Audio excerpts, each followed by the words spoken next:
Oh, hi. Ay, magandang araw naman ho sa inyong lahat. Uli na naman. Ako ang pambansang bartender ho ng Pilipinas. Walang iba kundi si Mr. Lance. Andito na naman ho sa harapan nyo. Para ho, siyempre, ano ho ba gagawin natin? Magtitimpla na naman tayo kaalakan. Ayan ho, ayan. Ayan. Titimpla ho tayo. Comment ho kayo sa mga lato na yan. O sa mga gusto nyong mixing or history.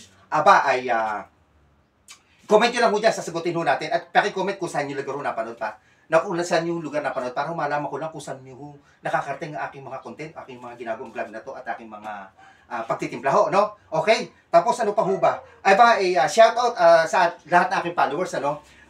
Pasok ko kayo sa aking pagla-live Dennis Castillo Salazar, dun ho, nagla-live ako, ha? Marami ko matutunan about history. At saka doon ko ho, tawag ho doon? Doon ko ho binubunot at pinapasok yung mga nagpa-follow at saka yung mga nag-share sa ating tambiolo. Para sa ating rapol. Dahil yung rapol ho, pinag-uusapan ho natin, bumunot na ho tayo nung nakaraan.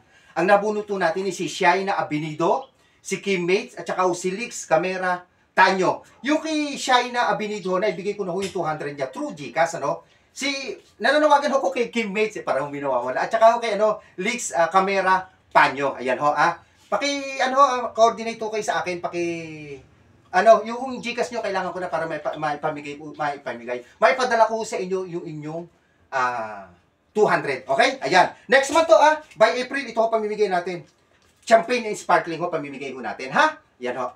Kaya ho, gagawin lang ho? Follow and share. Sa lahat ho na share, pakilagay ho, Mr. Lance, na-share ko na, ako po si ganito. Lagyan nyo po yung pangalan nyo, tapilido. Ilalagay ko po isasama ko po kayo sa tambiolo, sa aking live group. Lilista ko, ipapasok ko natin, sa ating live. Okay? Yan.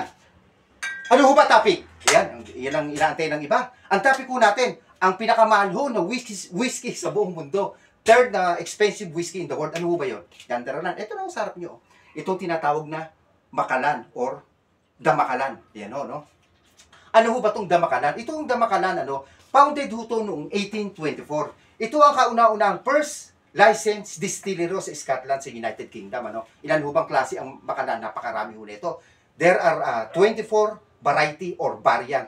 In Tagalog, klase. Ganun ho karami. At isa lang ho itong Macallan. 12 years old na klase ho ng Macallan.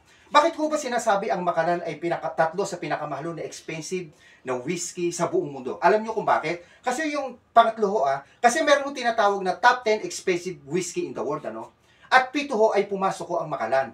Ngayon, sasabihin ko na lang ho sa inyo kung ano ho yung pangatlo na pinakamahal na Macallan sa buong mundo, Yan yung tinatawag ng Damakalan, 1926. Yan yung nagkakahalaga ng 1.9 million US dollars. Isipin nyo, yung isang klase ho na Macallan, yung 1926, ay nagkakahalaga siya ng 1.9 million dollars. Papagitin ko ho yung first and second na pinakamahal ho ng whiskey sa mundo. Yung tinatawag na Isabella Islay, nagkakahalaga na 6.2 million US dollars. Isipin nyo po, 6.2 million dollars. At yung pangalawa ay the Emerald Islay. Magkano halaga? 2 million US dollars. At nga ho yung pangatlo, na third na pinakamahalo na whiskey sa buong mundo ay na tinatawag na Damakalan 1926, 1.9 million US dollars. Yun hong anim, panoorin nyo na lang po sa aking sa aking live o sa aking mga ginawang content. Okay? At alam nyo ho ba, may na-auction ho nung between 2020 to 2021, na pinakamahalo na na-auction, alam nyo kung ano na whiskey sa buong mundo? Ito na naman yung Macallan. Tinatawag na Damakalan Interpret. Yan ho yung na-auction sa halagang 1.38 million US dollars. Alam niyo na, ibig sabihin na auction o naibenta, di ba ho? Okay, ayun. Yan ho ang history ng Macallan. Ayan ho. Yan. Kung kayo nakukulangan, may gusto kayong mixing, may gusto kayong malaman, lagi ho ako naglalay, pwede ko tayo mag-usap sa live, papaliwanag ko sa inyo. Kaya nga mo siya, na-portion ko dun eh. Itanong nyo kay Mr. Lance, sasagutin kayo. Yan, parang kay Soriano. Tanong mo kay Soriano. Ayun, okay. Kasi idol ho natin si Soriano. Okay? Ayan.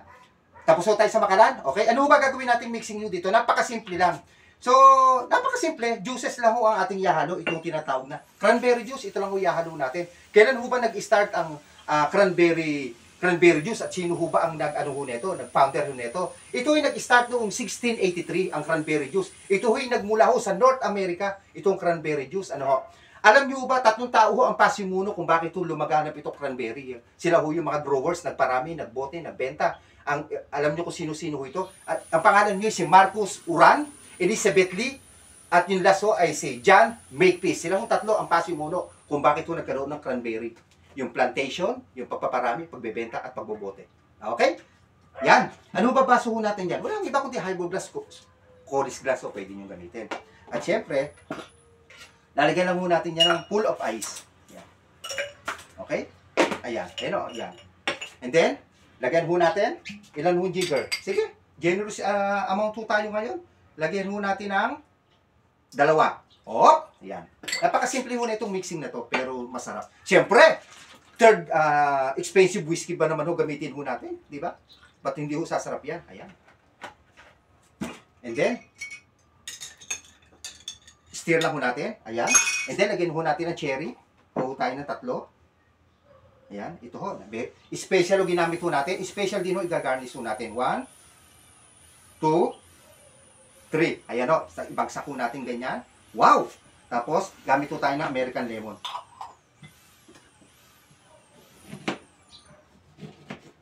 As a garnish, wheel slice, ang tawag ko dito kasi bilog or round slice. Isang alternative term. Ayan. Tapos, lagyan ho natin ng straw. Yan. Naku po. Napakaganda ho. Tingnan nyo naman ho. Nakapagtimpla na ho tayo sa Makalan. Isang uri ho ng whiskey. Expensive whiskey in the world ho. Yung Makalan. Nilagyan ho natin cranberry juice. Ayan ho. Itsura niya. Diba ho? Ang sarap ho. Itsura pa lang ho. No? Yan. Very popular ho yan sa mga may rich country. Yung ganun. Klaseng mixing na ginawa ko. Dito ho sa Makalan. Okay?